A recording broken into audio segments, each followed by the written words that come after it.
خاموشی بہترین ہتھیار ہے، خاص طور پر اس وقت جب لوگ آپ سے چیخنے کی توقع کریں۔ رشتے توڑنے کا مشورہ تو کوئی بھی دے سکتا ہے، مگر رشتے نبھانے اور ان سے جڑے رہنے کی ترغیب کوئی باشعور اور حساس انسان ہی دے سکتا ہے۔ عموماً ایک جملہ سننے کو ملتا ہے کہ منہ پر بولنے والے دل کے صاف ہوتے ہیں۔ ایسی دل کی صفائی کا کیا فائدہ جو دوسروں کے دل کو الفاظ کے نشتر چبو کر زخمی کر دے۔ کچھ باتوں کا بوجھ خود اٹھا کر دوسروں سے درگزر کا معاملہ اختیار کرنا چاہیے۔ وہی لوگ انمول ہیں جو خیر کی خبر دیتے ہیں، پریشانی میں دلاسا اور حوصلہ دیتے ہیں، تنہائی میں اصلاح کرتے ہیں۔ ایسے لوگ قیمت سے نہیں بلکہ قسمت سے ملتے ہیں۔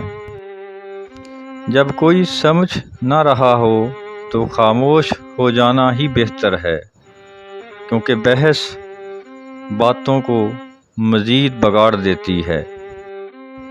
بچپن میں 2 انگلیوں کو جوڑ دینے سے دوستی ہو جاتی تھی، مگر اب گلے ملنے سے بھی منافقت کم نہیں ہوتی۔ انسان سختیاں برداشت کیے بغیر، غم سہے بغیر، تلخ طعنوں سے گزرے بغیر ایمان کی لذت کو چکھ ہی نہیں سکتا اور اللہ کے قرب کو نہیں پا سکتا۔ کبھی کبھی یہ طے کرنا مشکل ہو جاتا ہے کہ غلط کیا ہے، وہ جھوٹ جو چہرے پر مسکان لائے یا وہ سچ جو آنکھوں میں آنسو لائے۔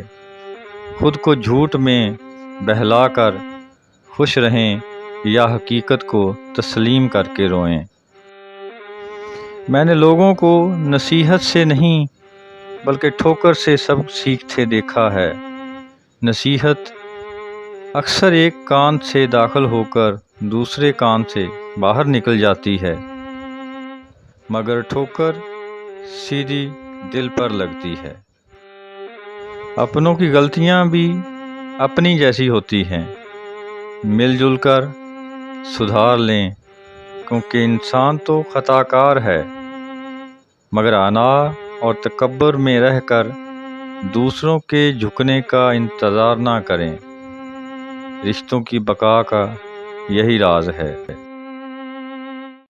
اچھا انمول موتی ہے جسے آپ دوسروں میں جتنا تقسیم کریں گے، آپ کو اتنا ہی واپس ملے گا۔